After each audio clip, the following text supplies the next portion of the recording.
Bom, boa noite a todos. Vamos dar início agora ao nosso evento. Me chamo Mariana Godoy, eu estou gerente de meio ambiente aqui na Agência Municipal de Meio Ambiente e Planejamento Urbano, a Planurb. Eu agradeço em nome da agência a participação de todos nesse evento. Hoje estamos realizando mais uma edição do Diálogo de Inverno com o tema Crimes Ambientais.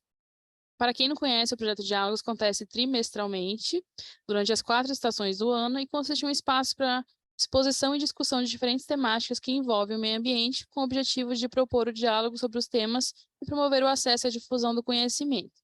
Então, para esse diálogo, nós convidamos 2 palestrantes que discorrerão sobre a temática crimes ambientais, sendo elas a Fabiane Gonçalves de Souza, graduada em Medicina Veterinária e mestre em Ciência Animal pela Universidade Federal de Mato Grosso do Sul, analista ambiental e chefe do Núcleo de Fiscalização da Superintendência do Instituto Brasileiro de Meio Ambiente e dos Recursos Naturais Renováveis, o IBAMA, e a Rosângela Cândia O'Hara, graduada em Direito pela Universidade Federal de Mato Grosso do Sul, especialista em Direito Constitucional e auditora fiscal de Meio Ambiente na Secretaria Municipal de Meio Ambiente e Desenvolvimento Urbano, a SEMADUR.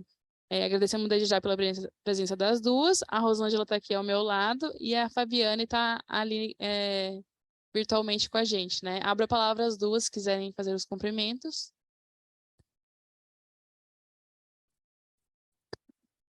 Boa noite a todos, Fabiane, palestrante, Mariana, todo mundo que vai acompanhar a gente aí. Bom, vamos começar então, né, a falar sobre esse tema que é tão importante, crimes ambientais, e conto com a atenção de todos vocês e obrigada desde já. Boa noite, eu também agradeço, né, o convite e estou à disposição aí, não sei qual vai ser a ordem, né, para a gente ter essa noite de diálogo, né, nesse evento. Obrigada, Fabiane, obrigada, Rosângela. Eu vou ler aqui os procedimentos e aí eu falo a ordem certinha que vocês vão fazer, tá? Antes de iniciarmos as apresentações, faremos a leitura dos procedimentos. Então, serão realizadas 2 apresentações com duração máxima de 20 minutos cada. Ao término das apresentações, será concedido um intervalo de 5 minutos para coleta de perguntas, que deverão ser feitas por meio de um formulário online a ser disponibilizado no bate-papo. Então, as meninas aqui da Planur vão disponibilizar o link para perguntas, tá? Devendo ser obrigatoriamente preenchidos os dados do solicitante. Após o intervalo, será iniciada a fase de discussões, procedendo à identificação dos questionantes, para então efetuar a leitura da respectiva pergunta. Após a resposta do palestrante, caso ainda permaneçam dúvidas, será aberta a fala ao questionante, que terá o tempo de 2 minutos para a réplica. Os questionamentos e sugestões que não forem lidos durante o evento serão respondidos por e-mail. Bom, primeiramente, então, a gente vai dar início às apresentações e vai ser primeiro a Fabiane, que abordará as competências e atuações do IBAMA em relação à temática, e na sequência a Rosângela, que apresentará as competências e atuação da SEMADUR em relação à temática. Quero registrar aqui também a presença da nossa diretora de Planejamento Ambiental, Mariana Massucci, está aqui também no auditório. E eu abro a palavra à senhora Fabiane, então. Fique à vontade, Fabiane. Boa noite, então, como eu disse inicialmente, eu agradeço o convite, né, a oportunidade da gente poder estar falando sobre esse tema, né, a temática de crimes ambientais. Eu sei que gera muita dúvida, né, principalmente quanto às competências, né, de cada instituição. Eu preparei uma apresentação para esses 20 minutinhos aí, eu vou ver se eu consigo compartilhar ela aqui na minha tela. Eu não sou muito habilidosa com os Zooms. Se você precisar, a gente compartilha também, viu, Fabiane? Acho que talvez seja até melhor, porque eu não conheço muito o Zoom aqui. Tá, então, Letícia, por favor, você faz o compartilhamento?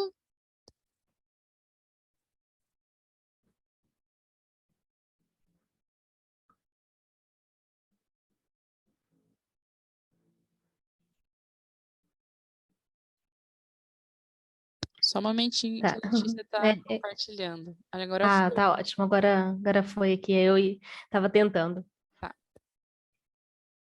Cadê? Tá certo. Então, para iniciar, né, eu venho falar pela parte do IBAMA, né, que é a nossa autarquia federal. Pode passar, Letícia. Cadê?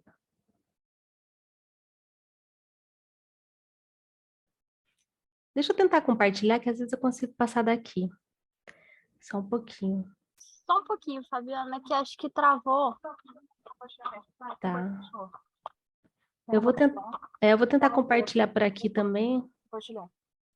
Pega o slide agora, aumenta ali. Aí. Espera que. Aí, agora ele vai.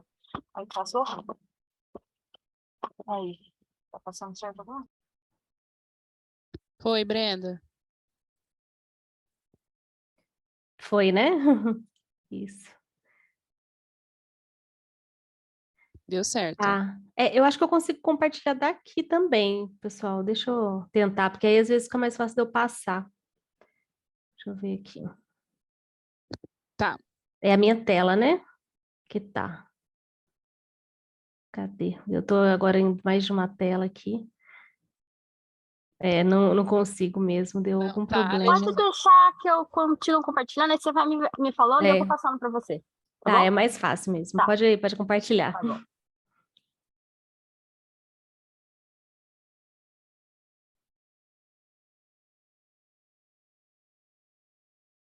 Certo. Então, como eu falei, né, o IBAMA, né, é o Instituto Brasileiro de Meio Ambiente e Recursos Naturais Renováveis, ele é uma autarquia federal de personalidade jurídica, né, vinculado ao Ministério do Meio Ambiente.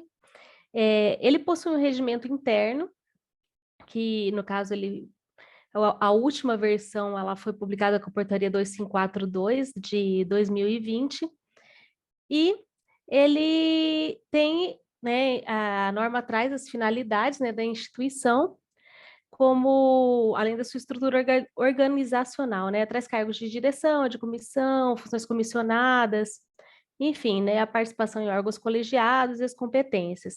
Eu trouxe aqui o link onde é possível encontrar o regimento interno e um pouco da história da instituição, né, para quem tem curiosidade sobre ela.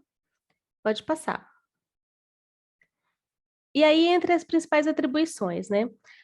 De acordo com a Lei 11.516 de 2007, que foi a lei que criou o ICMBio, né, separou, no caso, o IBAMA, entre IBAMA e ICMBio, ele tem como principais atribuições exercer o poder de polícia ambiental, executar as ações das políticas nacionais de meio ambiente referente às atribuições federais, relativas também à licenciamento ambiental, controle da qualidade ambiental, autorização do uso de recursos naturais, fiscalização, monitoramento, controle ambiental, e ainda executar ações supletivas de competência da União com conformidade com a legislação vigente.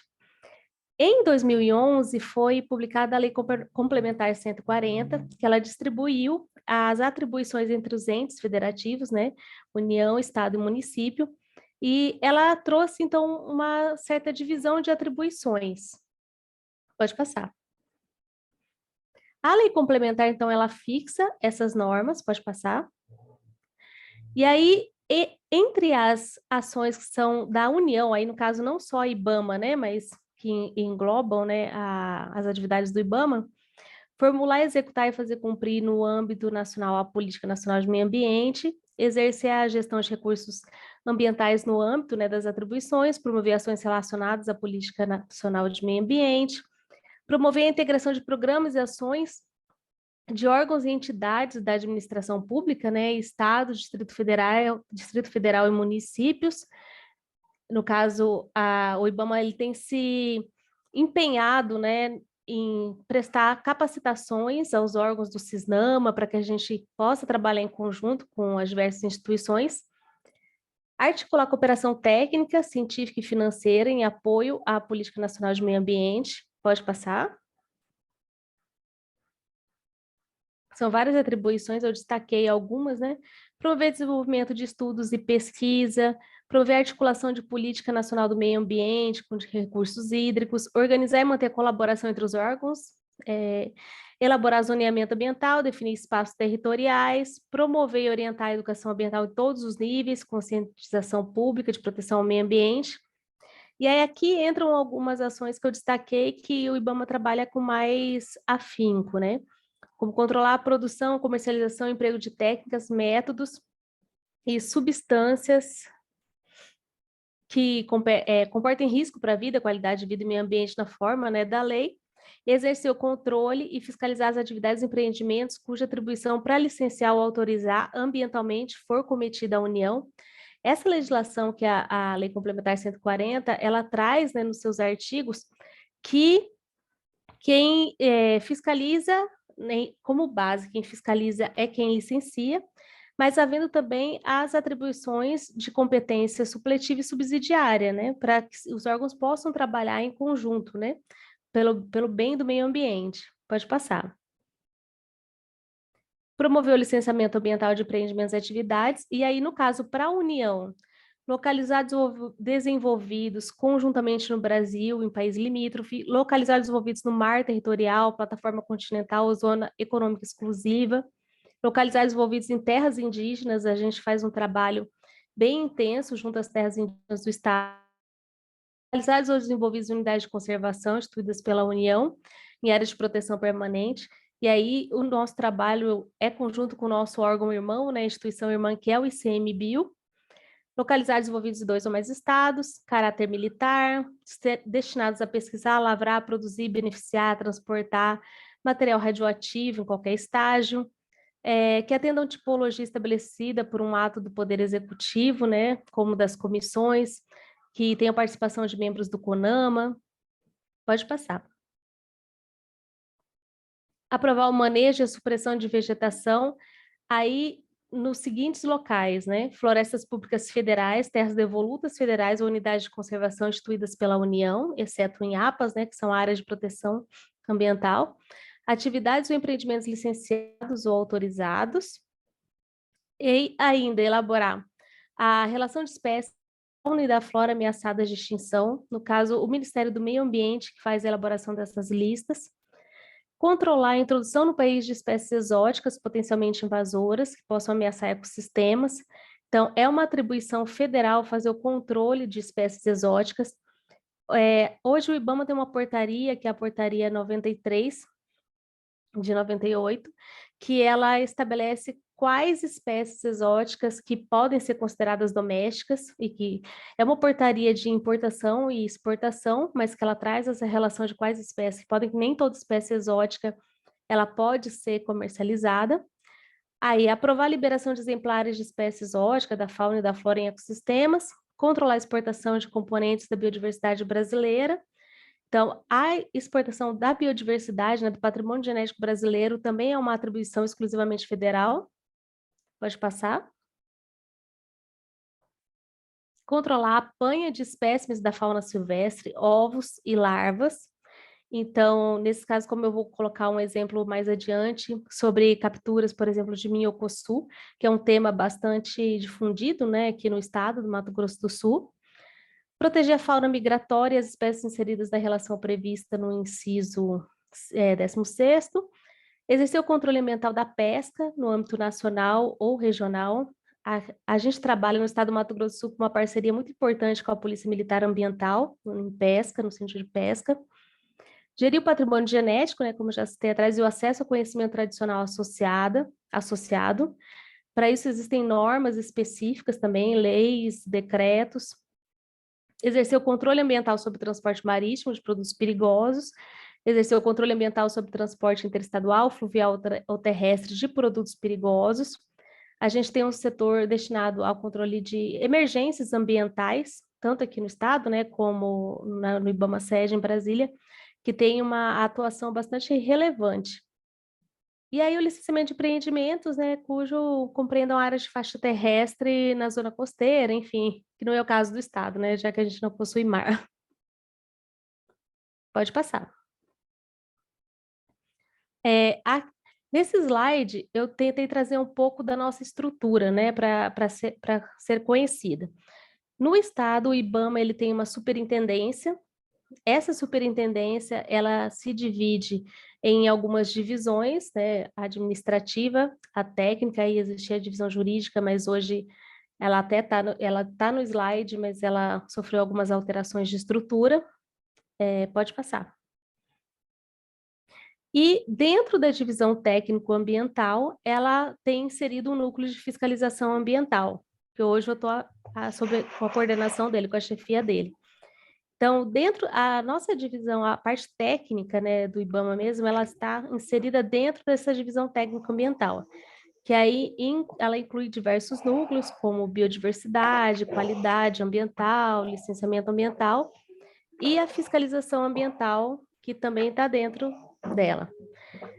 A estrutura do IBAMA ela pode ser vista um pouquinho mais também no site, né, do gov.br, porque ela replica mais ou menos o que é em Brasília, no IBAMA sede, onde existe uma presidência e diversas diretorias, né? Entre elas a diretoria de proteção ambiental, onde a gente tem uma coordenação geral de fiscalização e outras diversas coordenações que são subalternas ali, né? Subordinadas, né?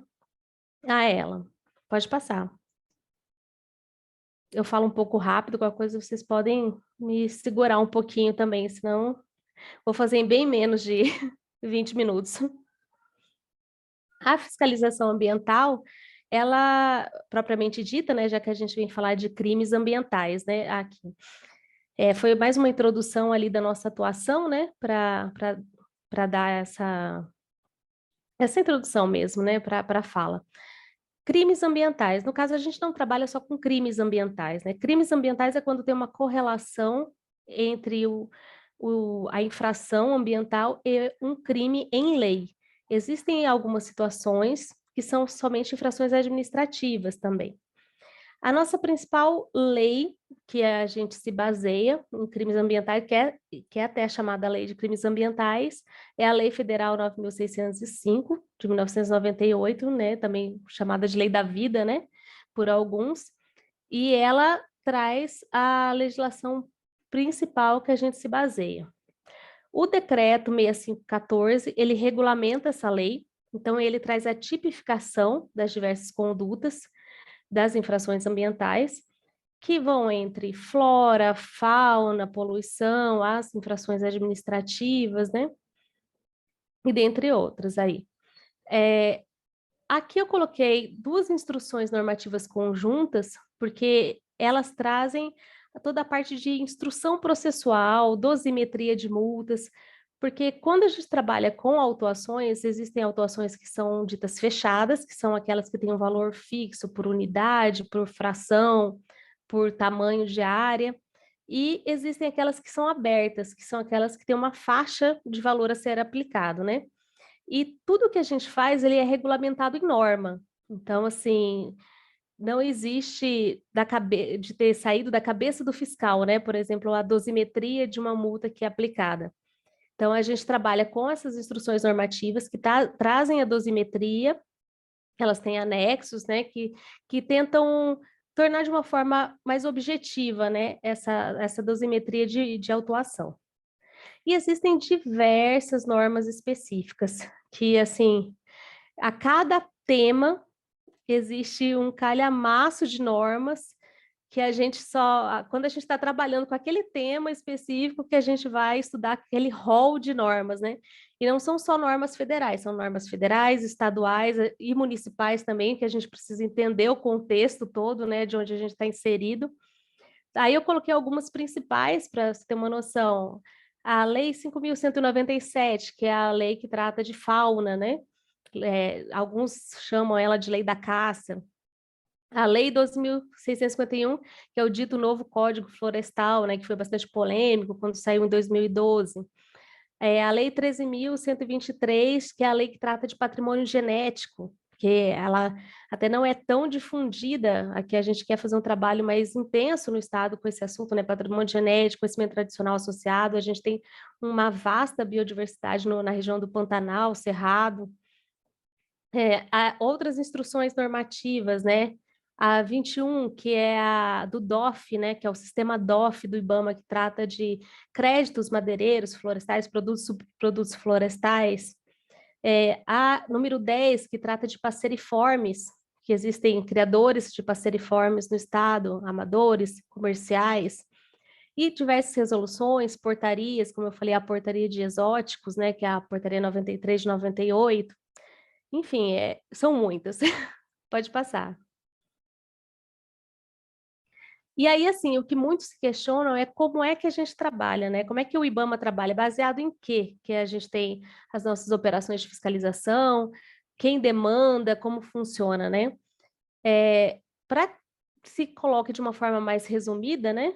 O IBAMA ele é demandado, no ponto de vista da fiscalização, por um planejamento anual. Então, todo final de ano, a gente planeja o ano seguinte, e isso de acordo com vários documentos internos. A gente tem diagnósticos de delitos ambientais que são feitos a cada ano, que tentam traduzir a realidade de cada estado da federação, e aí, a partir disso, é feito o nosso planejamento, onde a fiscalização do IBAMA do país inteiro é reunida, né, junto com as nossas coordenações em Brasília, e a gente planeja as ações que serão necessárias para o ano seguinte, é planejado o orçamento que tem que ser feito, os recursos, né? Existem sistemas específicos que a gente presta conta de todo o recurso que ele é aplicado dentro da fiscalização, né? Tanto em diárias, em passagens. E outra fonte grande de demanda que a gente tem são as denúncias, né? Que no caso hoje o IBAMA ainda trabalha com a linha verde, né, via telefone. Eu coloquei o telefone na apresentação e também via site, né, do gov.br. E assim, o linha verde a gente recebe todo tipo de denúncia, né? Só que a partir da Lei Complementar 140, a gente filtra muito desses assuntos, né? Faz a triagem para saber o que é nossa competência, o que é competência estadual, o que é competência municipal, e aí a gente redireciona para os órgãos responsáveis. Pode passar. Aí eu coloquei alguns exemplos de operações, né, do que mais a gente tem trabalhado atualmente aqui no estado, que mais a gente tem recebido. Pela normativa, né, pela Lei Complementar 140, o IBAMA e também pelo Código Florestal, ele é responsável pelo controle dos sistemas. Então, madeira, né, produto madeireiro, subproduto madeireiro florestal, a gente tem o sistema DOF, que é como como se fosse um sistema de banco de créditos madeireiro, né, que controla essa entrada e saída de madeira nas empresas, nos empreendimentos. O licenciamento florestal hoje desses empreendimentos, ele é do Estado, responsabilidade do Estado, mas o controle do sistema é do IBAMA, é federal. Então, a gente faz esse trabalho porque a gente monitora o sistema, até para saber se não há fraudes relacionadas a essa transação de créditos, a controle da cadeia produtiva, né? Até porque aqui o estado do Mato Grosso do Sul, ele é um recebedor de produto madeireiro, além de ser um intermediário, né, da Amazônia, principalmente, que é onde tem a origem, para o mercado consumidor, né? Então, a gente recebe, também a gente é um intermediário de transporte para o restante do país. Pode passar. Outro trabalho que a gente tem tido muita demanda são áreas embargadas. Entre os procedimentos administrativos, né, que o IBAMA faz, não é só a autuação. Na Lei 9.605, né, se forem pegar a lei, vocês vão observar que lá trata de multa, trata de termos correlatos, que vão desde termo de embargo, de suspensão, apreensão, termos de depósito, destruição. Então, entre essa documentação, existe o termo de embargo, que é quando o empreendimento, no caso, a situação ali, o objeto de fiscalização, ele precisa ser embargado, pode ser de uma obra, pode ser de uma atividade, pode ser de uma área, esse embargo. E esse embargo ele é feito de uma maneira cautelar, né, visando principalmente a recuperação, né, daquele recurso natural. Por isso ele é realizado, né, para evitar o dano ambiental e para possibilitar essa recuperação.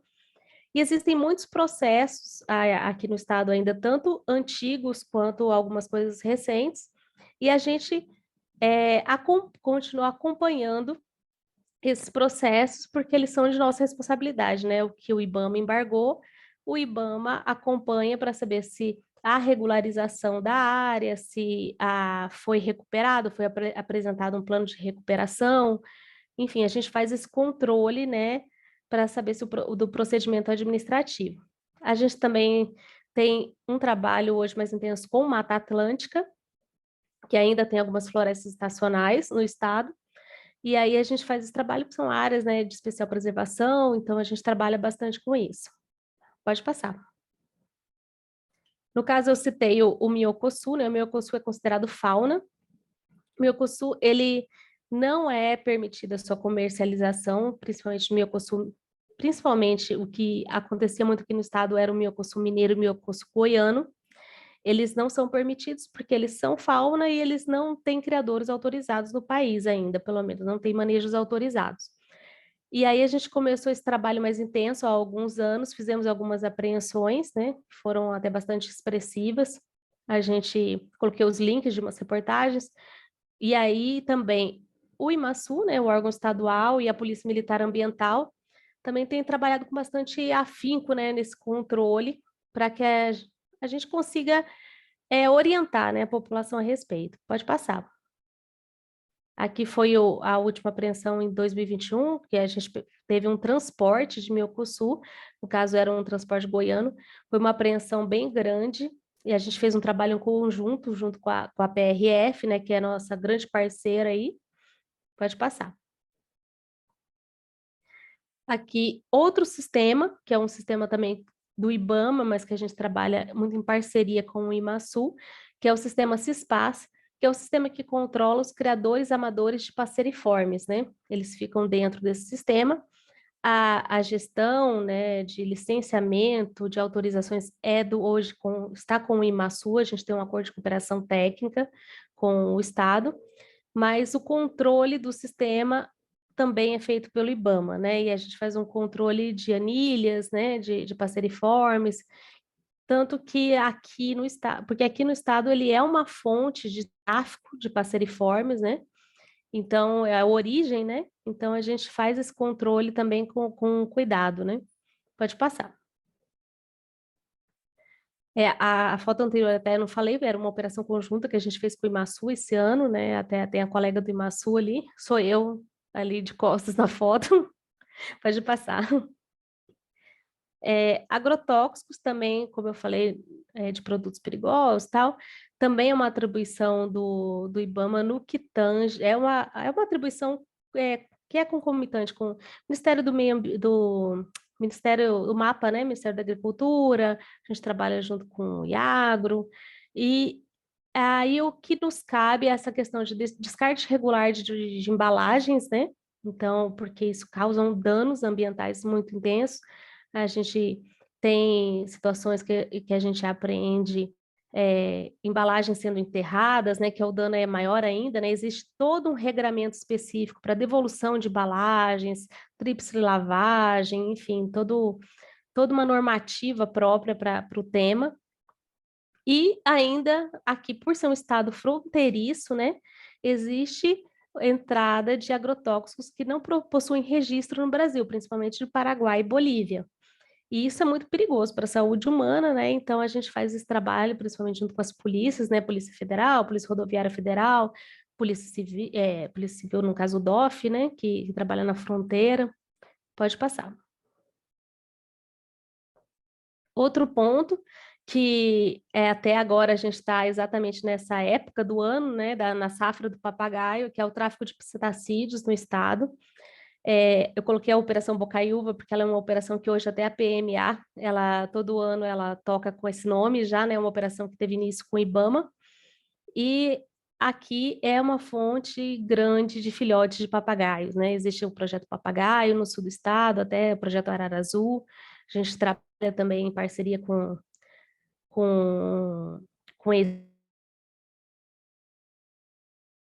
terceiros. E aí, assim, agora é uma época bastante complicada, é a época que as aves estão se reproduzindo, a gente tem essa possibilidade de ver em Campo Grande, né, essa quantidade de araras e psitacídeos que voam por aqui, e todos os anos a gente trabalha nessa coibição. Em 2020, salvo engano, foi presa uma quadrilha que há alguns anos, todas as vezes eles eram parados com filhotes de papagaios aqui em São Paulo, e eles ficaram presos por um bom tempo, né? Foi um trabalho que foi feito junto com São Paulo. E só que assim, a legislação ela ainda dá algumas brechas que deixam a gente um pouco chateado, né, no decorrer do nosso trabalho. Mas nesse caso, a Justiça de São Paulo conseguiu manter esses réus presos. Era uma quadrilha que atuava no sul do estado, em Vinhema, por uma questão de saúde pública, né? Porque esses psitacídeos também são fontes de diversas zoonoses, né, que podem ser transmitidas.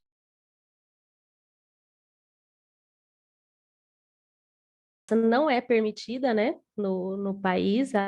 O que hoje ocorre é o manejo controlado de algumas espécies, como por exemplo do javali, e que é uma espécie exótica, né? Tanto que existe um sistema próprio para isso, que é um sistema do IBAMA, que a gente faz o controle, que é o CIMAF, que é um sistema de formação de manejo de fauna, onde os manejadores têm que ser cadastrados, né? Tem uma série de exigências que eles têm que cumprir, apresentação de relatórios, mas que é uma espécie manejada, né? É importante a gente colocar que caça não é permitida. A caça, que ela acontece muitas vezes, infelizmente, né, dos nossos animais aí silvestres, né? Aqui tem um crânio de pantera onca, né? De onça pintada. Então, ela ainda ocorre e a gente acaba se deparando com esse ilícito aí. Pode passar. Aí, eu coloquei, ali embaixo eu coloquei pequenininho sobre o ACT, um acordo de cooperação técnica que a gente tem com o CRAS, com o IMASU. Então, o IBAMA ele não tem setas no estado do Mato Grosso do Sul, né, que seria um centro de triagem, né, para fauna. E o que a gente faz, a gente trabalha em cooperação técnica com o CRAS, que é o Centro de Reabilitação de Animais Silvestres. Então, a gente tem acordo, a gente fornece recursos para tratadores, né? Nosso trabalho é muito próximo com o pessoal da fauna do estado. E a gente, assim, os animais apreendidos são levados para lá para reabilitação, né? Os que podem ser reabilitados. Então, e é um trabalho contínuo, né? Que a gente faz com o estado. Pode passar. Aqui eu coloquei um exemplo, são até 2 vídeos pequenininhos, se você conseguir clicar em cima, Letícia, eu acho que vai aparecer os peixinhos nadando aí, que são o Dani e o Rério, né, que é o Paulistinha, eles são animais geneticamente modificados. Esse animal, ele é proibido, ele não pode ser comercializado, ele possui, né, no caso, genes ali, e ele tem essa questão de não ter autorização da CTN-Bio, né, que é a Comissão de Biossegurança. O IBAMA também trabalha sobre organismos geneticamente modificados. Geralmente, quando a gente fala disso, a gente pensa em soja, milho, né, lavouras, mas existem animais que são geneticamente modificados também, né, e a gente faz esse trabalho. Esse trabalho, se não me engano, foi feito no início de 2020, foi uma apreensão que foi realizada aqui no estado também pelo IBAMA. Pode passar. Outro ponto é o transporte de produtos perigosos, né, que eu citei lá, que a LC 140, ela traz esses itens. A gente faz uma operação contínua no estado com o apoio da PRF, que é a do Arla 32, né, que é um simulador Arla 32, nos caminhões que passam aqui no estado, com questão de poluição. Então, é uma operação que a gente faz sempre, nosso núcleo de emergências ambientais atua, né? A gente faz ou aqui só no estado, ou a gente trabalha em conjunto com o estado do Mato Grosso. Pode passar? E aí, como eu vim falando a apresentação inteira, operações conjuntas, né? O IBAMA não trabalha sozinho, muitas vezes a gente não aparece muito até, né, pelas nossas questões internas aí, mas a gente trabalha constantemente com o IMASU, com a Polícia Federal, com a Polícia Militar Ambiental, com a Polícia Rodoviária, com a FUNAI, quando nós trabalhamos dentro das terras indígenas, com o mapa que eu não coloquei aí. Então, assim, o nosso trabalho, ele é sempre conjunto, com parcerias, com a prefeitura, às vezes a gente está conversando via e-mail, algumas coisas. Então, assim, e a gente está sempre à disposição para isso, né? Porque a gente sabe que sozinho ninguém faz nada. Eu coloquei aqui o link do portal de dados abertos do IBAMA, porque às vezes a gente recebe alguns pedidos de informação e algumas coisas a gente tem que mandar para Brasília, né? Para o Serviço de Informação ao Cidadão, para poder ter um retorno formal. Mas existe o portal de dados abertos e que qualquer cidadão pode entrar. E dentro desse link de portal de dados abertos, o cidadão pode baixar dados de autos de infração, de termos de embargo, enfim, né? Pode ter um rol de informações ali bastante rico, né? Às vezes acontece de não estar exatamente atualizado, né? Mas eu dei uma olhada até anteontem, acho que estava atualizado até agosto. Então, tem muita informação lá dentro, né, que pode trazer essa transparência, né? Essa busca de transparência para a população mesmo do teu trabalho que a gente faz, né? Pode passar. E aí eu coloquei alguns dados aproximados da nossa atuação no estado no ano de 2022, né? No caso, de janeiro a agosto desse ano, que a gente, em autos de infração, né? A gente lavrou 110 autos de infração, e totalizando ali, eu sempre tenho que contar as casas, acho que são 20 milhões em multas, aproximadamente.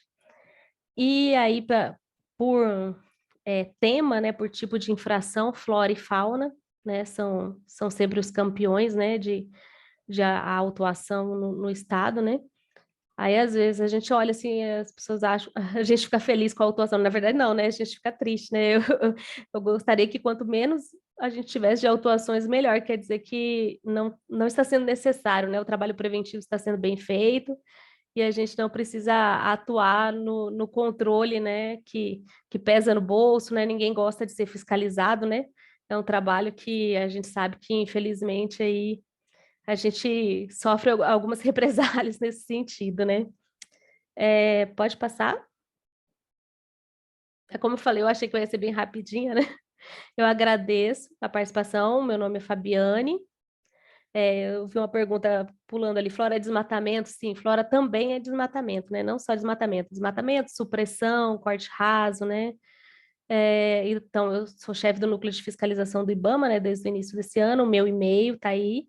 Se precisarem entrar em contato, a gente está à disposição lá. Às vezes, pela demanda, a gente demora um pouquinho para responder, para atender, mas a gente está ali para serviço público, né? Para atender a população.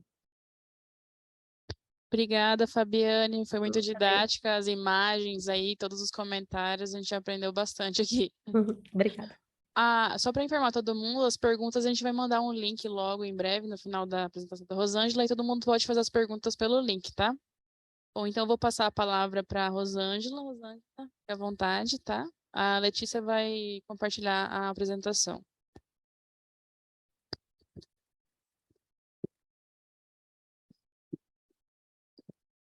Boa noite, minha gente. Como a Mariana já adiantou,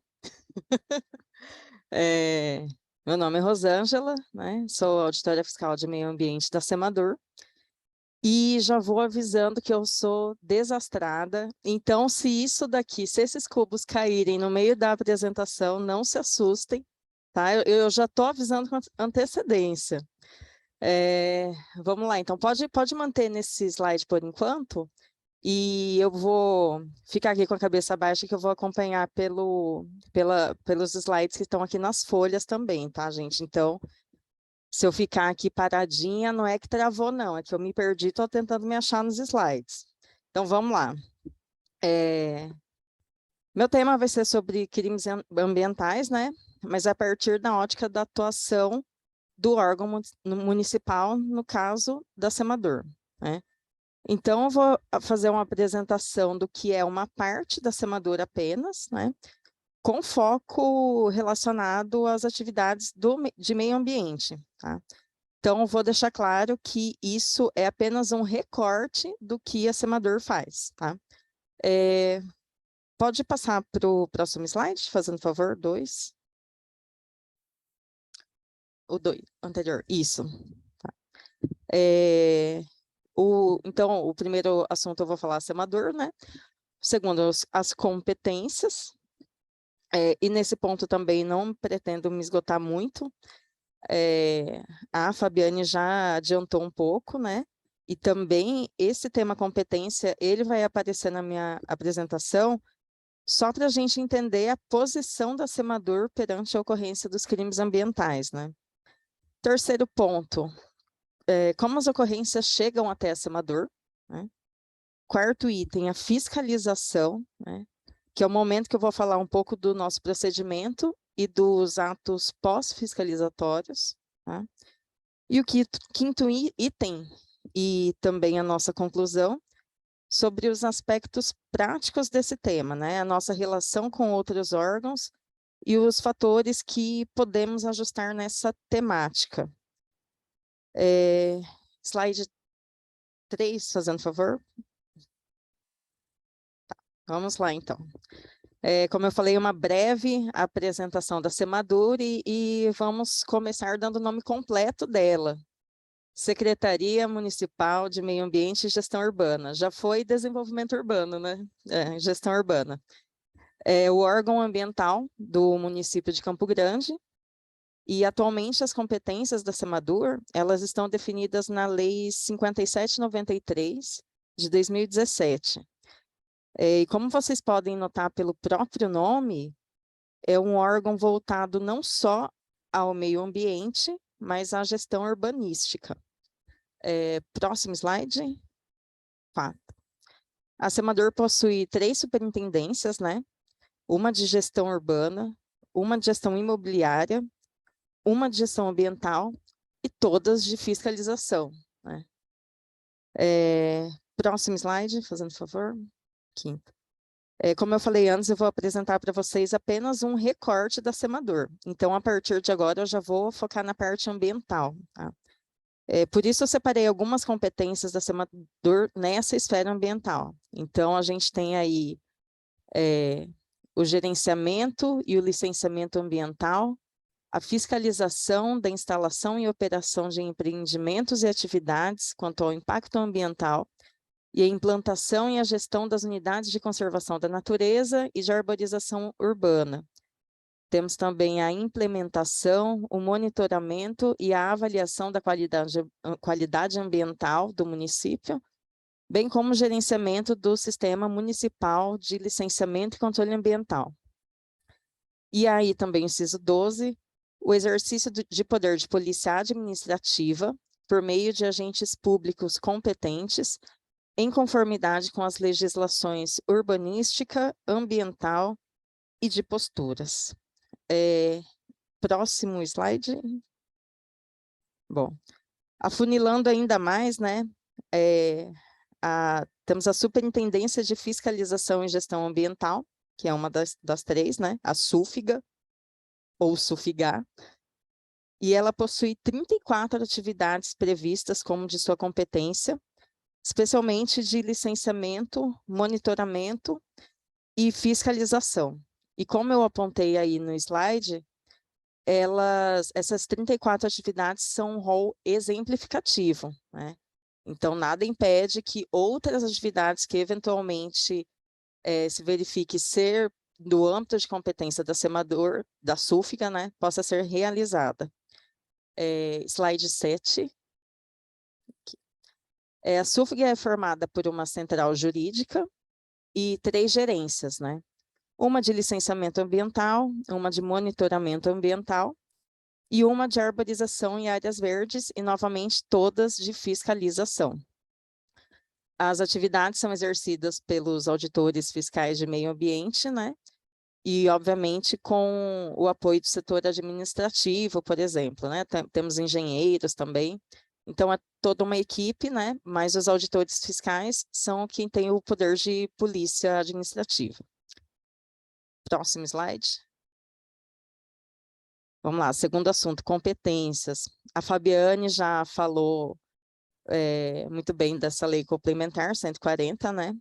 E como eu falei, a passagem por esse tema ela vai ser breve, mas eu preciso passar por ela para podermos falar lá na frente dos crimes ambientais, né? A gente sabe que a competência ambiental, seja material, seja formal, ela tem como fonte a Constituição Federal. Mas a gente tem esse importante diploma, que é essa Lei Complementar 2011, né, que está aí a própria descrição dela, né, fixa normas nos termos dos incisos 3º, 6º e 7º, do caput do parágrafo único do artigo 23 da Constituição Federal, para a cooperação entre a União, os estados, o Distrito Federal e os municípios nas ações administrativas decorrentes do exercício de competência comum relativas, vamos colocar ao meio ambiente, né, de forma geral, né? Então, essa lei, ela deixa mais evidente essa disposição que está na tela aí no próximo slide.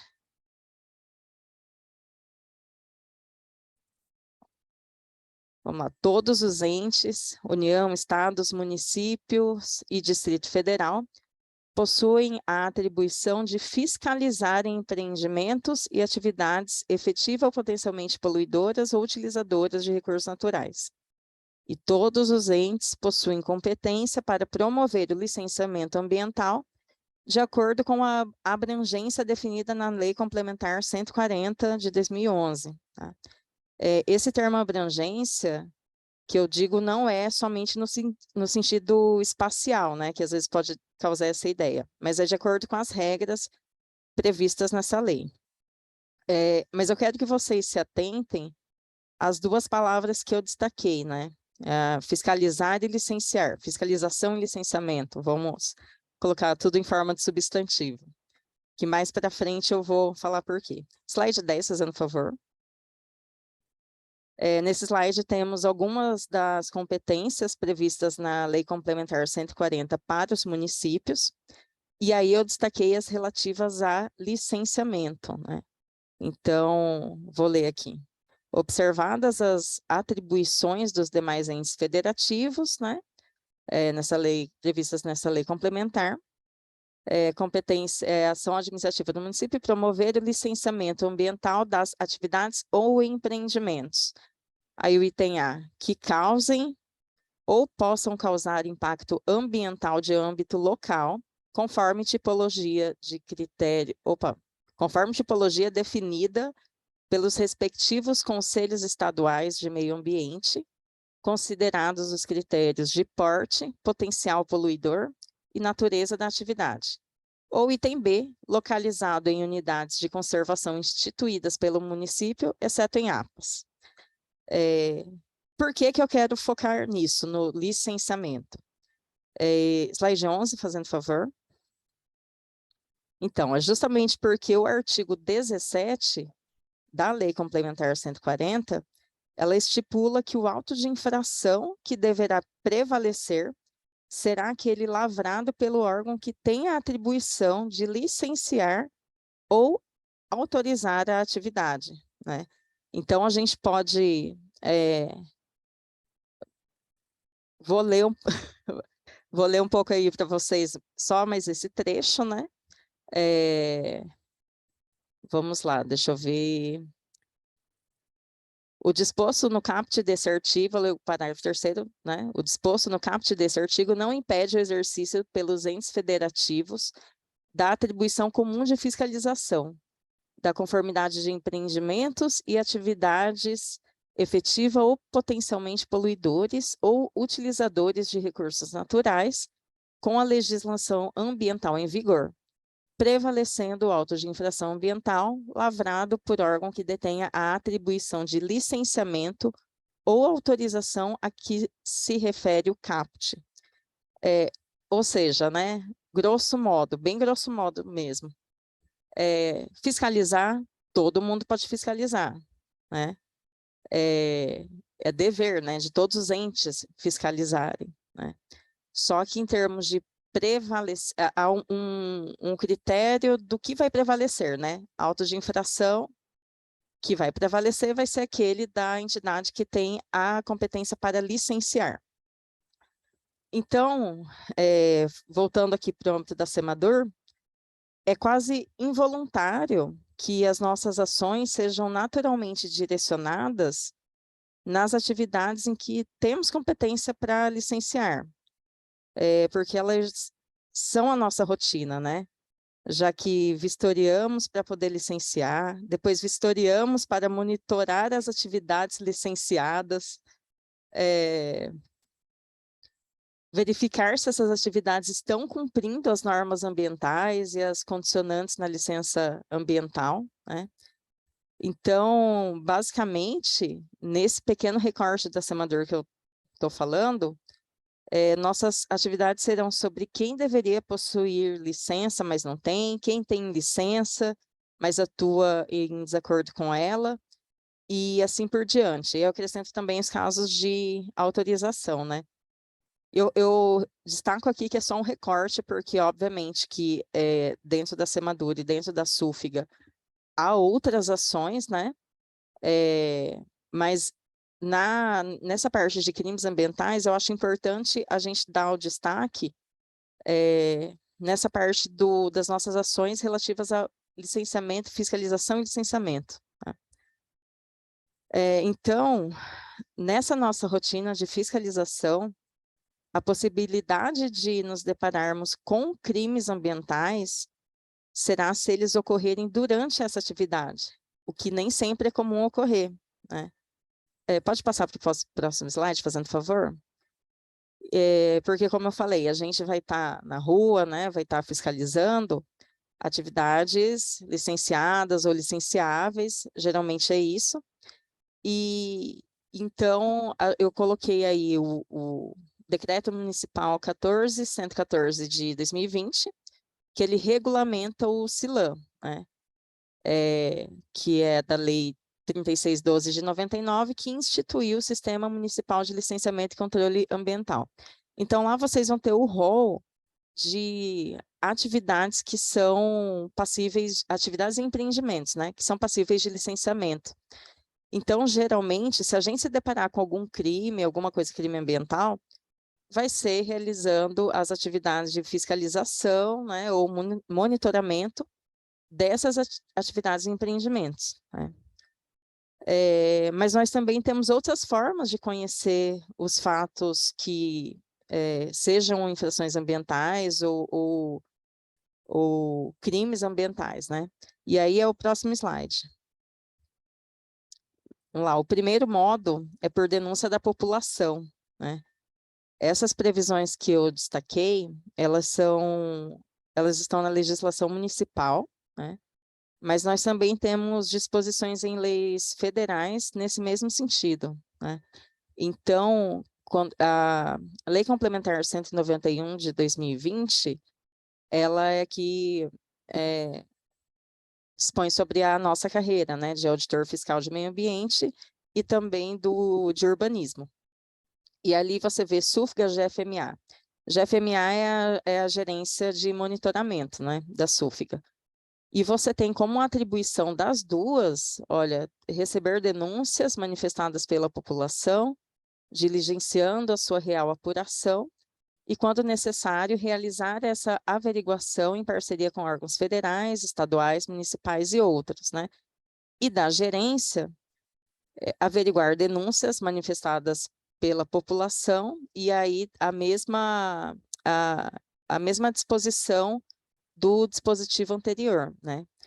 E no nosso decreto municipal, que regulamenta o CILAM também, qualquer pessoa constatando infração ambiental poderá dirigir representação às autoridades ambientais para efeito do exercício de seu poder de polícia administrativa.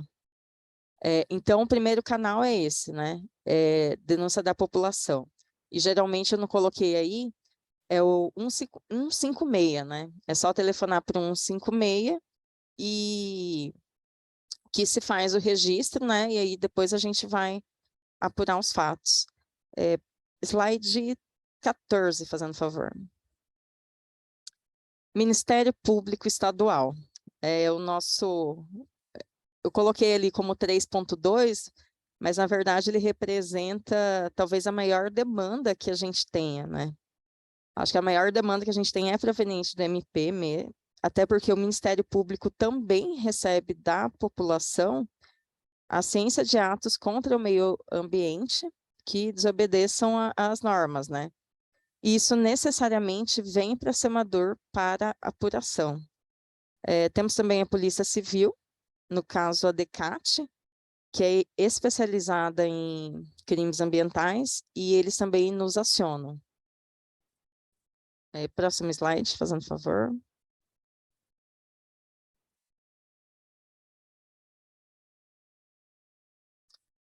Vamos lá.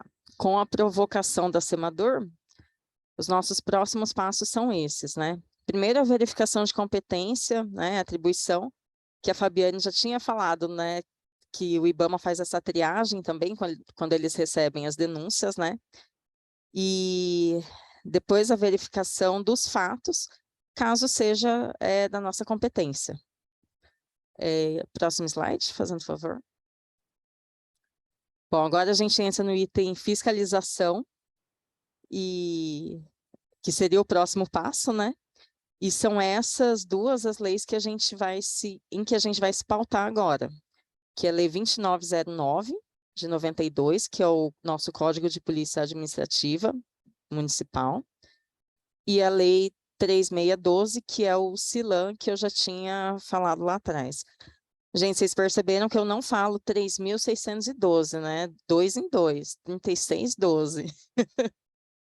Não, eu sei como é, mas eu falo de outro jeito. Slide 17, fazendo favor. Tá. Bom, vou passar a regra geral aqui, né? Porque as particularidades, vocês podem conferir nessas leis, são algumas, então, algumas, né? Um número considerável, né? Algumas exceções de algumas coisas. Então, vamos lá para a regra geral. Primeiro, nós fazemos a vistoria e necessariamente vai gerar um laudo de vistoria. Depois, notificação e em seguida, autuação, né? E aí eu coloquei os asteriscos ali, porque há casos em que a notificação não vai ser um ato necessário para que a gente possa autuar, né? Em algumas situações, ela prescinde de notificação. Essas situações, elas estão elencadas na lei, né? Nas leis. Então, há casos que a urgência, né, demanda uma atuação já repressiva, praticamente, ali, sem que tenha uma notificação antes. Próximo slide, fazendo favor. Vamos lá. Após a lavratura do auto de infração, em observância ao contraditório e ampla defesa, a gente tem essas seguintes fases, né? Na lei traz direito de defesa, né, como o item mesmo, só que acho que é adequado a gente falar mesmo em contraditório e ampla defesa. Então, são essas fases aí. Primeiro, tem a intimação da lavratura do auto de infração. Aí, o infrator vai ter 5 dias úteis para apresentar a defesa escrita. Aí tem o julgamento dessa defesa, a publicação da decisão no Diário Oficial para intimação do infrator. Depois são 5 dias úteis para interposição do recurso. E aí, detalhe, a apresentação de defesa ou recurso não suspenderá a aplicação das penas de interdição e cassação da licença. O próximo item, a ausência de defesa ou julgamento desfavorável ao infrator, né? Ou seja, caso tenha perdido, 5 dias úteis para cumprir a obrigação de fazer ou não fazer e recolher a multa. Próximo slide, fazendo favor. Bom, por fim, as penalidades, tanto do Código de Polícia Administrativa, quanto do CILAM, né? Vocês vão ver que, de uma forma ou de outra, uma está abrangida na outra, né? É importante lembrar que esse Código de Polícia Administrativa, ele não abarca apenas a parte ambiental. Então, há penalidades aí que a imposição vai se adequar a outras esferas, tá? Slide 20, fazendo favor. Pode voltar, pode voltar. Vamos lá. Então, a gente tem no CILAM ali, só elencar algumas, a multa, a apreensão de equipamentos, a interdição, cassação da licença ambiental e cassação do alvará de localização e funcionamento. E aí, na lei, no Código de Polícia Administrativa, né, a gente tem a multa também, a apreensão, a inutilização dos produtos, a interdição, novamente, né, parcial ou total, embargo da obra, cassação de alvará de licenciamento de estabelecimento e perda ou restrição de incentivos e benefícios fiscais concedidos pelo município. Agora pode passar. Bom, isso daí é apenas uma curiosidade, né? Nesse ano, a variação do valor das multas que a gente tem é essa. O valor mínimo, R$ 758,12, e o valor máximo, né, R$ 37.906. A questão é que o fato da gente impor as multas, aplicar as multas, não significa que elas serão recolhidas, né? Porque há todo um processo, né, administrativo, eventualmente pode ser judicializado, né? Então, nem sempre aquilo que a gente multa, né, que a gente impõe de multa, é o que se recolhe de fato. Próximo slide, fazendo favor. último tópico, os crimes ambientais e a atuação da SEMADOR em si. Tá? Eu vou fazer a leitura desses dispositivos. Tá? Constituição Federal, artigo 129. São funções institucionais do Ministério Público promover privativamente a ação penal pública na forma da lei. Vamos lá, Código de Processo Penal, artigo 24. Nos crimes de ação pública, esta será promovida por denúncia do Ministério Público. Né? E aí no artigo 257 do CPP ainda. Ao Ministério Público cabe promover privativamente a ação penal pública. Próximo slide, fazendo favor. Ainda no CPP, a fala da Polícia Judiciária, nos crimes de ação pública, o inquérito policial será iniciado de ofício ou mediante requisição da autoridade judiciária ou do MP, né? Mas o foco é que a polícia vai ter a competência para instaurar o inquérito policial nos crimes de ação pública. Pode passar, fazendo favor? Vamos lá. Por fim, a Lei de Crimes e Infrações Ambientais, né? A 9605.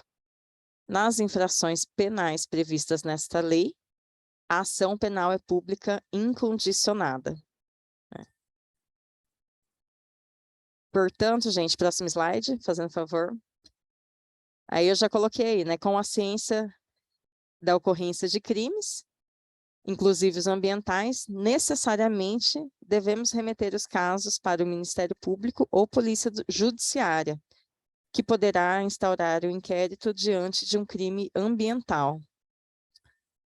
Aliás, como vocês podem ver, nós temos o dever legal de comunicar eventual crime ambiental ao superior hierárquico, que certamente tomará as providências descritas acima, né? Esses dois itens que eu coloquei, o A e o B, eles estão na Lei Complementar 191, tá? Que são os deveres dos auditores fiscais. Slide 25, né? É um caso comum, né? Mas que não configura crime ambiental em si, mas é crime. Sempre nós informamos a DECAT o descumprimento de interdições. Isso é bem comum. E, no mínimo, isso pode configurar um crime de desobediência. Então, esse é um caso que a gente acaba levando bastante para a DECAT. Próximo slide, fazendo favor.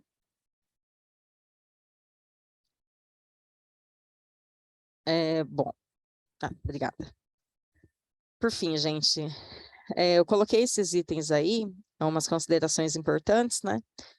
E eu vou falar tudo de uma vez só, não vai ser item por item. Se a gente for analisar a natureza dos dispositivos que configuram crime ambiental, dentro da nossa atuação no município, considerando tudo que eu disse sobre a fiscalização nas atividades licenciadas ou licenciáveis, é mais difícil a gente se deparar com os crimes ambientais em si, né?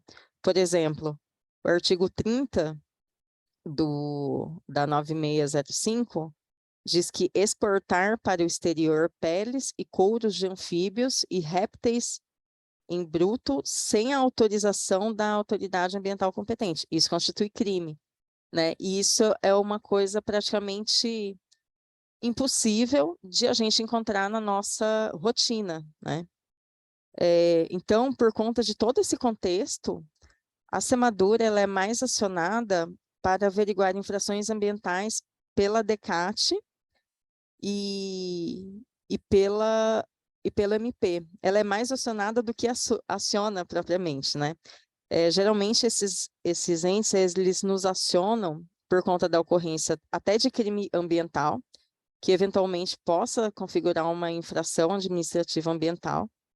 Então, eles já tiveram a ciência dos fatos primeiro, né?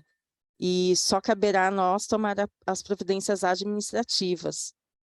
Então, eu digo isso porque o diálogo aí, MP, DECAT, SEMADOR, ele não é uma via de mão única, né? há um trânsito de informações e solicitações em vários sentidos. É sempre um intercâmbio, né, de informações, como eu falei, e esse processo ele poderia ser otimizado com a virtualização dos processos, né, e eventual integração entre os nossos sistemas, considerando que os nossos processos, por enquanto, são físicos, né, então isso dificulta muito até o trâmite interno, né. Então, acredito que quando nós dermos mais esse passo, teremos uma apuração mais eficiente dos crimes ambientais, né? E também das infrações administrativas ambientais, aumentando a colaboração do órgão municipal com o Ministério Público e a Polícia Civil, tanto na prevenção quanto no combate aos crimes ambientais. Próxima tela. Muito obrigada, minha gente. Boa noite a todos vocês. E espero que tenha sido de alguma forma construtiva essa minha explanação aqui, e que vocês não tenham ido embora, viu? Obrigada, Rosângela.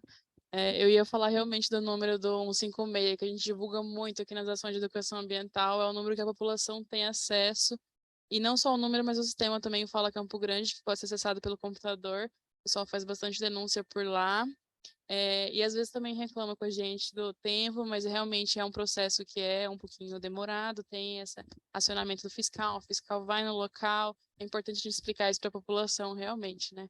E também que a Semador é uma parceira nossa aqui, a gente como faz minutas de legislação, a Semador, que é quem executa, né, a fiscalização, sempre está em conjunto com a gente, elaborando essas legislações. Mas obrigada, então. Eu vou pedir para a Letícia, então, compartilhar um cronômetro aí de 5 minutos e colocar o link de perguntas no bate-papo. Daí a gente volta e faz a leitura desses questionamentos, tá bom? Letícia, por favor.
Bom, vamos retornar aqui com as perguntas.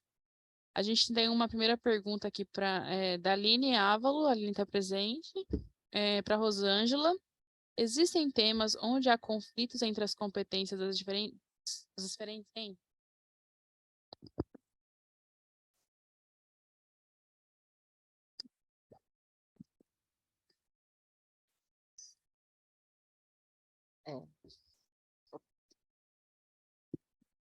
Bom, respondendo essa pergunta, boa noite, Aline, obrigada pela pergunta. Então, essa Lei Complementar 140, ela já trouxe para a gente uma diferenciação, né, das competências, e a gente tem algumas coisas já definidas, né, digamos assim, com o órgão estadual, né, o IMASU, né, então eles têm, geralmente a gente se baseia, né, nas nossas atividades que estão no nosso decreto. Existem também as atividades do IMASU, que às vezes pode gerar alguma confusão no primeiro momento, né? Mas a gente tem um termo de cooperação, né, com o IMASU, e justamente para evitar esse tipo de conflito, né, de eventual conflito.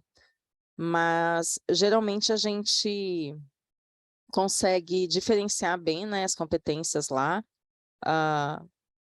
eventuais conflitos, né, digamos assim, e mesmo que chegue alguma coisa, por exemplo, lá na Semador, que a gente entenda que seja de competência do IMASU ou do IBAMA, a gente vai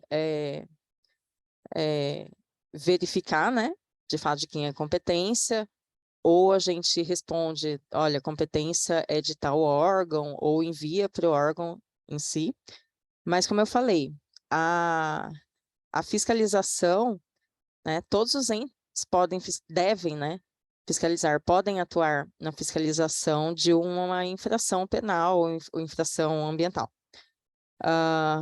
E aí depois tem a questão, né, do auto de infração, mas isso já não vem ao caso agora, que a questão já é limitada a essa questão de se a gente tem conflito ou não.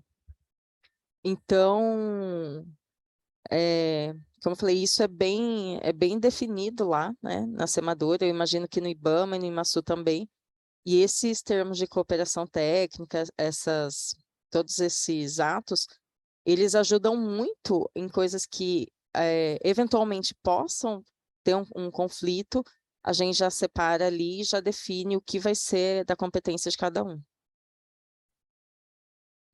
Obrigada. Aline, quer fazer mais um comentário?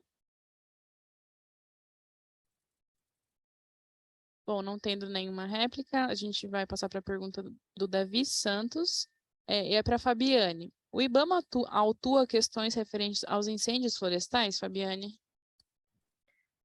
Desculpa, eu ia falar sobre isso, que depois, durante minha apresentação, eu esqueci de falar, né?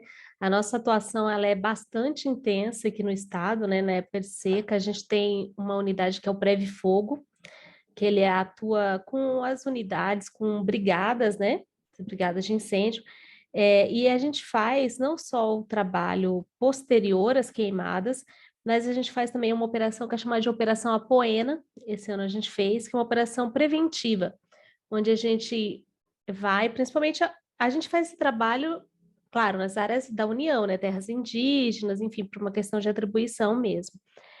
Como a Rosângela falou, né, hoje as atribuições são bem mais divididas, né, a gente faz quando acontece de se deparar com algo que o outro ente não pôde fazer e é uma iminência para cessar o dano, a gente tem a obrigação de comunicar o órgão licenciador imediatamente, né, após.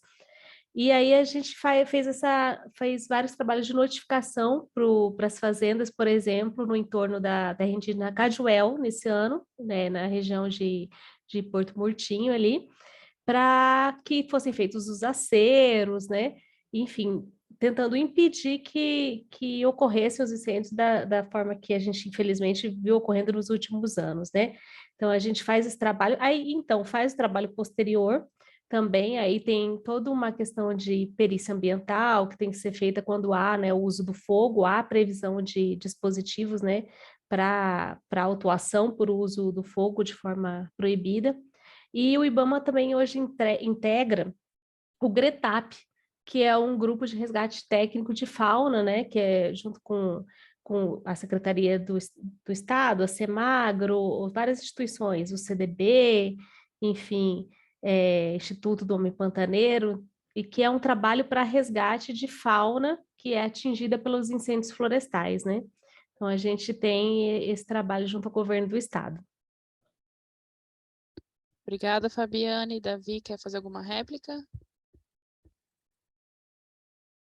Não havendo réplica, a gente passa para a próxima pergunta, que é da Raíssa para a Rosângela.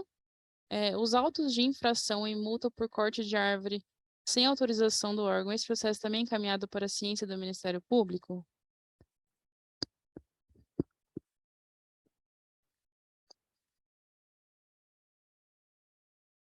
Oi, Raíssa. Então, como eu falei, é nosso dever, né, enviar esse tipo de demanda, mas, na prática, como eu falei, é comum que esse caminho seja o inverso, né? Então, muitas vezes, ou a DECAT ou o próprio Ministério Público quem tem primeiro ciência de um corte não autorizado, né?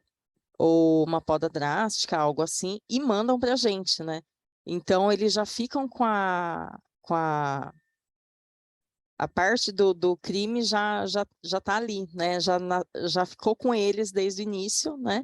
E assim, geralmente é esse o caminho que acontece, né? O caminho inverso, digamos assim. Mas lá as ocorrências de crimes ambientais, né? Elas são repassadas ao Ministério Público ou à DECAT, mas como eu falei, talvez dê para afirmar que a grande maioria dos casos, esses órgãos já têm ciência antes do crime e aí só repassam para a gente depois. Obrigada. Raíssa, quer fazer alguma réplica?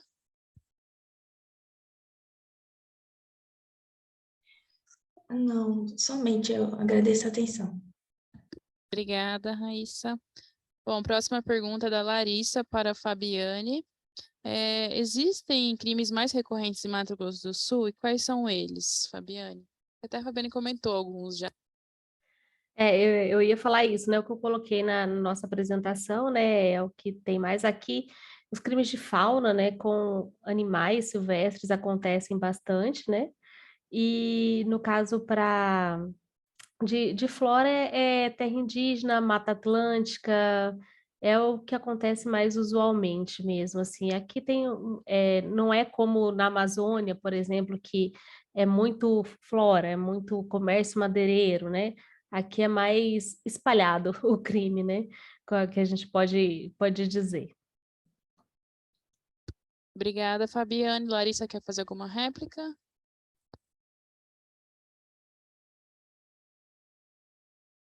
Bom, não havendo réplica, próxima pergunta é da Kelly para a Fabiane ou para a Rosângela, as duas podem responder.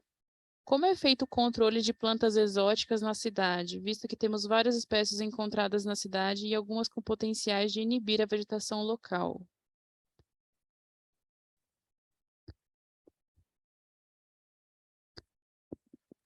Oi, Kelly. Olha, eu acho que essa pergunta, especialmente, eu teria que, assim, eu poderia responder depois, né? Até porque é um tema mais a parte lá da arborização, né? Da nossa gerência de arborização, né? Que eles fazem toda essa parte de monitoramento, inclusive essas plantas invasoras, né? Essas espécies invasoras, né? Mas assim, eu posso, né, em algum outro momento, pode entrar em contato comigo para ver certinho qual que é a atuação deles nesse ponto. Fabiane, quer fazer alguma complementação?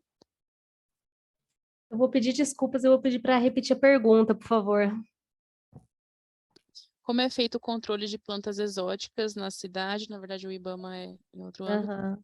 visto que temos várias espécies encontradas na cidade e algumas com potenciais de inibir a vegetação local. Certo.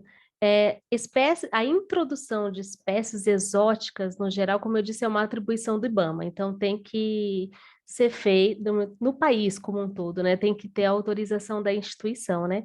Mas, como a Rosângela falou, quando é algo mais local, né, da prefeitura, da cidade, né, do município, a atribuição acaba ficando com o órgão que acaba licenciando essa parte de arborização mesmo.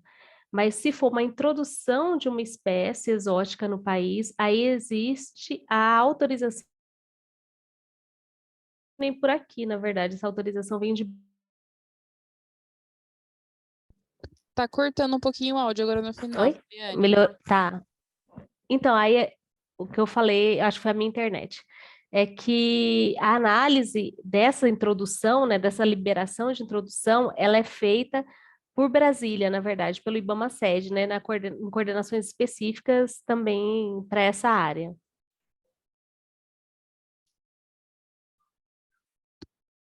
Bom, essa foi pela Kelly. Kelly, você quer fazer alguma réplica?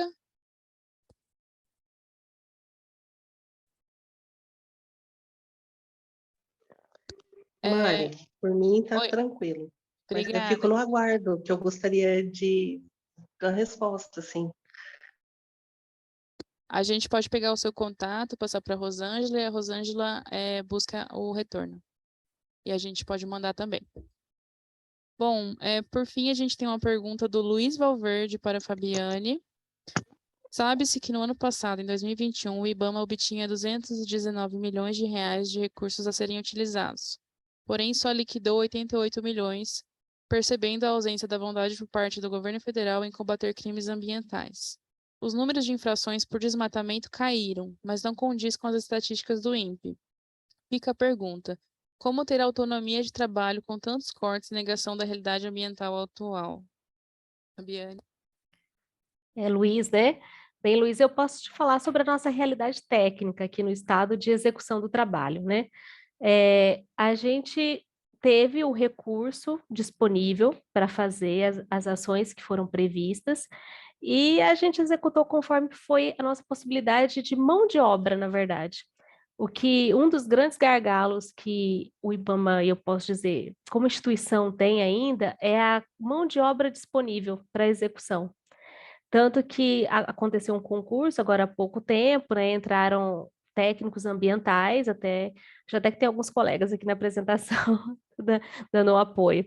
E foram algumas vagas disponibilizadas, mas ainda incipientes, né? Que a gente sabe que não vai suprir a quantidade de aposentadorias que houveram nos últimos anos, né? Então, eu posso responder pela nossa realidade local, né? Que é o possível. Obrigada, Fabiane. Luiz, quer fazer réplica?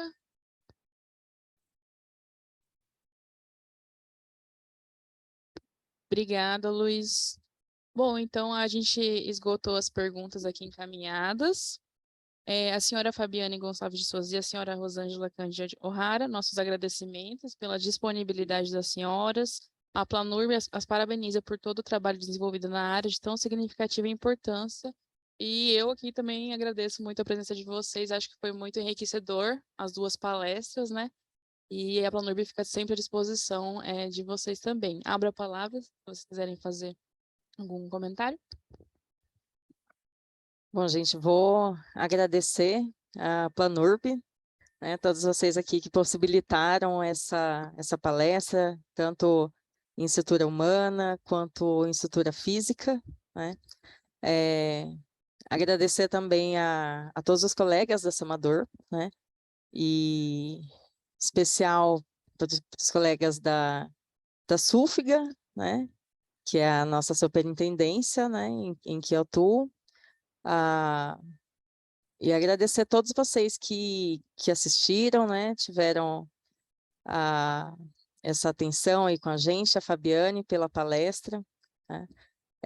Muito obrigada, minha gente, e espero que a gente se encontre aí em novos eventos, novas conversas sobre o meio ambiente, né? É um assunto que especialmente faz os meus olhos brilharem. Então, eu agradeço muito pela oportunidade, né? Aqui de dividir um pouco um pouco do nosso dia a dia com vocês, né? Das nossas atividades, tá? Obrigada. Obrigada, Fabiane. Eu também gostaria de agradecer, né, a Planurb pelo convite, inclusive em nome do nosso superintendente, Valdemir Moreira, né, que me designou para estar aqui hoje. Foi realmente muito enriquecedor. Prazer em conhecer a Rosângela, vocês, né? A gente está restabelecendo esses contatos aí, né, pós-pandemia. E até eu não pude estar presente aí porque eu tive uma gripe na semana passada. Eu preferi por segurança, né, para pelo menos não transmitir para ninguém, fazer online aqui à distância, né, a participação. E é isso, né? Os olhos da gente brilham mesmo, que o nosso trabalho é intenso, somos poucos, né? Então a gente se ajuda como pode. Não falei muito sobre o licenciamento, sobre as comunicações, mas Rosângela supriu isso com toda certeza aí.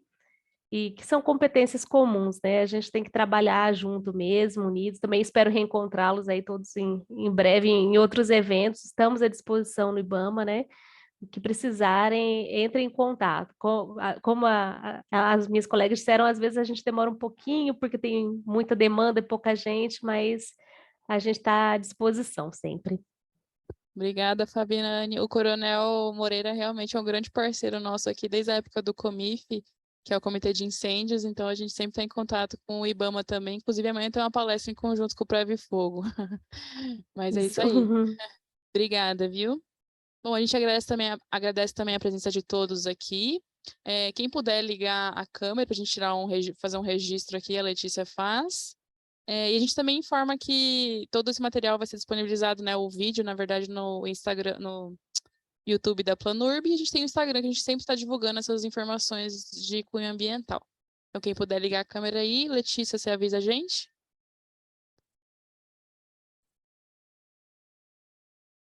Aviso, o pessoal tá abrindo a câmera ainda aos poucos.